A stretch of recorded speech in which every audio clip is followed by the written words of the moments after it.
Hi and welcome to the new video. In this video, I'll be discussing about AC current through RL circuit. ഇപ്പോൾ alternating current ഒരു RL സർക്യൂട്ടിൽ connect ചെയ്താൽ എന്തായിരിക്കും എന്നുള്ളതാണ്. അപ്പോൾ നമ്മൾ ഇതുവരെ pure resistance, pure inductance, pure capacitance പഠിച്ചു.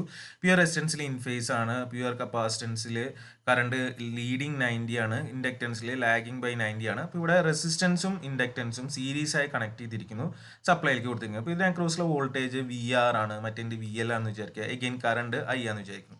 അപ്പോൾ ഇതിൽ നമുക്ക് വേവ് ഫോമും കാര്യങ്ങളൊന്നും വരയ്ക്കാൻ നിൽക്കണമെന്നില്ല. നമ്മൾ ഇതിൻ്റെ നേരെ എന്താ പറയുക ഫേസർ വരച്ചിട്ട് അതിൽ നിന്നുള്ള കാര്യങ്ങൾ പറയുകയാണ് ചെയ്യുന്നത്. അപ്പോൾ അത് ഇവിടെ വരച്ച് വെച്ചിട്ടുണ്ട് ഓൾറെഡി. ഞാൻ ജസ്റ്റ് നിങ്ങൾക്ക് നോക്കാം. എന്നാലും വേണമെങ്കിൽ ഒന്നുകൂടി സെപ്പറേറ്റ് ആയിട്ട് വീണ്ടും പറയുകയാണെങ്കിൽ അത് പറയാവുന്നതേ ഉള്ളൂ.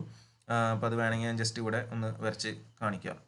ഓക്കെ, ഇതിൽ എപ്പോഴും നമ്മൾ എന്താ പറയുക റെസിസ്റ്റൻസ് ആണ് ഇൻ ഫേസ് ആയിട്ട് കിടക്കുന്നത് എന്നുള്ളത് കൊണ്ട് റെസിസ്റ്റൻസ് ഉള്ള എല്ലാ സർക്യൂട്ടുകളും നമ്മൾ എപ്പോഴും ആദ്യം വരയ്ക്കുമ്പോൾ റെസിസ്റ്റൻസിൻ്റെ കേസ് ആദ്യം വരയ്ക്കുക. അപ്പോൾ റെസിസ്റ്റൻസിൻ്റെ കേസ് ആദ്യം വരയ്ക്കുക എന്ന് പറഞ്ഞു കഴിഞ്ഞാൽ വോൾട്ടേജ് അക്രോസ് റെസിസ്റ്റൻസ് ആദ്യം ഞാൻ വരയ്ക്കുന്നു. ദിസ് VR ആണെന്ന് വിചാരിക്കുക. ഇനി അതിലുള്ളൊരു കറണ്ട് ഉണ്ടല്ലോ, ആ കറണ്ടും എന്ത് തന്നെയാണ് ഇൻ ഫേസ് ആണ്. അപ്പോൾ കറണ്ടും ഇൻ ഫേസ് ആയിട്ടാണ് വരയ്ക്കുന്നത്. അപ്പോൾ കറണ്ട് എനിക്ക് ഇതിൽ വരയ്ക്കുകയാണെങ്കിൽ എങ്ങനെ വരും? ഈ ഒരു രീതിക്ക് ഇതാണ് എൻ്റെ IR വരിക. അപ്പോൾ ഇതാണ് ഏറ്റവും ആദ്യം എനിക്ക് ചെയ്യാൻ. I ആണ്. IR ഒന്നും പേര് കൊടുക്കേണ്ട, ഒറ്റ കറണ്ട് അല്ല, I ഉള്ളൂ. അപ്പോൾ voltage and current are in phase in A pure resistor. അപ്പോൾ ഈ ഒരു വരയാണ് എല്ലാ കേസിലും നമ്മൾ ആദ്യം വരയ്ക്കുക. ഇനി ഇതിലത്തെ അടുത്ത ആള് ഇവിടെ ഉള്ളത് VL ആണ്. അപ്പോൾ VL എന്ന് പറയുന്നത് എന്താണ്? നമുക്ക് ഇൻഡക്ടറിലെ പ്രോപ്പർട്ടി പ്രകാരം ഇൻഡക്ടറിലത്തെ വോൾട്ടേജിനെ 90 ഡിഗ്രി ലാഗിങ്ങിൽ വേണം കറണ്ട് എടുക്കുന്നത്. ഇപ്പോൾ കറണ്ട് ഇവിടെ എടുക്കുന്നുണ്ട് ഓൾറെഡി, കാരണം ഒരൊറ്റ കറണ്ട് ഉള്ളൂ. ഇപ്പോൾ കറണ്ട് 90 ഡിഗ്രി ലാഗിങ് ആവണമെങ്കിൽ വോൾട്ടേജ് അങ്ങനെ വരണം. വോൾട്ടേജ് ഇൻഡക്ടറിലത്തെ വോൾട്ടേജ് ലീഡിങ് ആയിട്ട് വരണം. ഇപ്പം ഇതായിരിക്കും ഇതിൻ്റെ എന്ത് വരാൻ പോകുന്നത്, എന്താ പറയുക ഇതിൻ്റെ കർവ്, എന്താ പറയുക ഫേസർ വരാൻ പോകുന്നത്. അപ്പോൾ ഈ ഫേസറിൽ നിന്ന് നമുക്ക് എന്ത് കിട്ടണം? ഇക്വാലൻ്റ് സപ്ലൈ ചെയ്തിട്ടുള്ള വോൾട്ടേജ് വിയിലേക്ക് എത്തണം. അപ്പോൾ ഞാൻ ഈ ഒരു സെയിം സാധനത്തിനെ ഇപ്പുറത്തേക്ക് VL നെ ഞാൻ ഇപ്പുറത്തേക്ക് എത്തിക്കാം. നമുക്ക് എപ്പോഴും വോൾട്ടേജിൻ്റെ ഇപ്പോൾ ഇവിടെ അതായത് ഒന്നുമില്ല, ടോട്ടൽ വോൾട്ടേജ് ആണല്ലോ. അപ്ലൈഡ് വോൾട്ടേജ് എന്ന് പറയുന്നത് VRൻ്റെയും VL-ൻ്റെയും സമ്മാണ്. അത് ചുമ്മാ സം ചെയ്യാൻ പറ്റില്ല, കാരണം VR ഇൻ ഫേസ് ആണ്, VL ഇൻ ഫേസ് അല്ലാത്ത. അപ്പോൾ അതൊരു ഫേസ് ഡിഫറൻസ് ഉണ്ട് അവർ തമ്മിൽ. അപ്പോൾ അതുകൊണ്ട് നമുക്ക് ഇതിൻ്റെ റിസൾട്ടൻ്റ് ആണ് എടുക്കാൻ പറ്റുക. ദാറ്റ് ഈസ് എനിക്ക് ഇവിടെ എഴുതാം ഇങ്ങനെ എഴുതാം. എന്താ? വെക്ടറായിട്ട് VR + VL എന്നുള്ള രീതിക്ക് എഴുതാൻ പറ്റും. VR + VL. ഇപ്പം നമുക്കിവിടെ അറിയാം VR എന്ന് പറഞ്ഞു കഴിഞ്ഞാൽ വോൾട്ടേജ് ഡ്രോപ്പ് ഇൻ റെസിസ്റ്റൻസ് ആണ്, കറണ്ട് ഇൻറ്റു റെസിസ്റ്റൻസ് ആണ്. ഇൻഡക്ടറിലാകുമ്പോൾ VL വരും, I × XL ആണ്, ഇൻഡക്റ്റീവ് റിയാക്ടൻസ് ആണ്. ബട്ട് ഒരു കാര്യമുണ്ട്, ആ VL എന്ന് പറയുന്നത് 90 ഡിഗ്രിയിലാണ് കിടക്കുന്നത് VR. അപ്പോൾ അതെന്ത് ഇടണം? J × I × XL. അപ്പോൾ എനിക്ക് എങ്ങനെ എഴുതാം?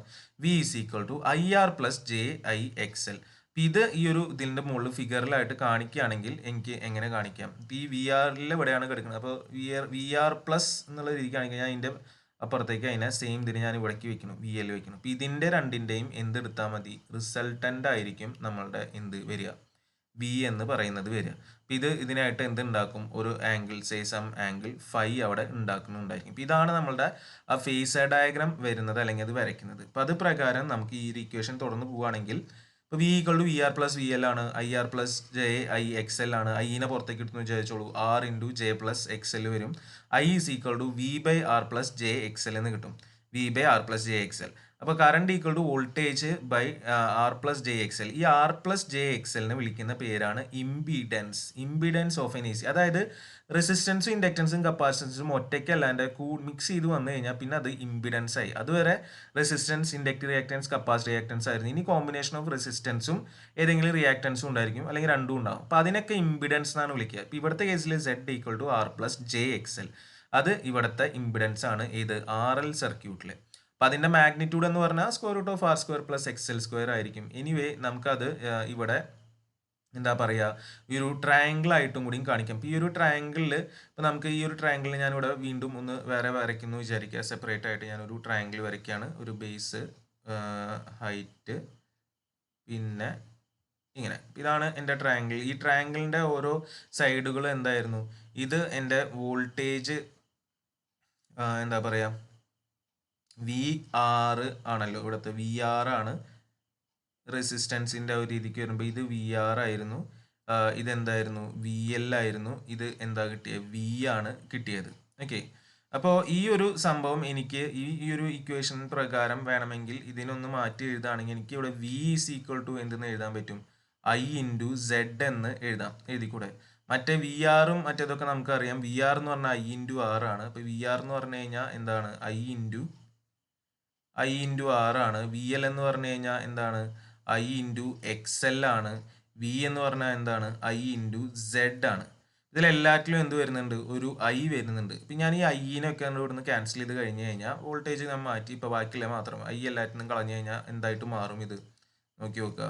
ഇവിടെ താഴത്തെ റെസിസ്റ്റൻസ്, ഇവിടെ എന്താണ് ഇൻഡക്റ്റീവ് റിയാക്റ്റൻസ് XL, ഇവിടെ Z, ഇത് നമ്മൾ മറ്റേ ആംഗിൾ ഫൈ ആയിരിക്കും. ഈ ഒരു ട്രയാങ്കിളിനെ വിളിക്കുന്ന പേരാണ് ഇംപീഡൻസ് ട്രയാങ്കിൾ. ഇംപീഡൻസ് ട്രയാങ്കിൾ പലപ്പോഴും വരയ്ക്കാൻ ചോദിച്ചിട്ടുണ്ട്, അല്ലെങ്കിൽ നമുക്ക് ആവശ്യം വരുന്നതാണ് പ്രോബ്ലം ചെയ്യാൻ. ഇംപീഡൻസ് ട്രയാങ്കിൾ എന്നാണ് ഈ ട്രയാങ്കിളിനെ വിളിക്കുക. മറ്റേ ട്രയാങ്കിളിനെ വോൾട്ടേജ് ട്രയാങ്കിൾ എന്ന് പറയും. നമ്മൾ ഇനീഷ്യൽ ട്രയാങ്കിളിനെ വോൾട്ടേജ് ട്രയാങ്കിൾ എന്ന് പറയും. അപ്പോൾ ഇത് ഇംപീഡൻസ് ട്രയാങ്കിൾ ആണ്.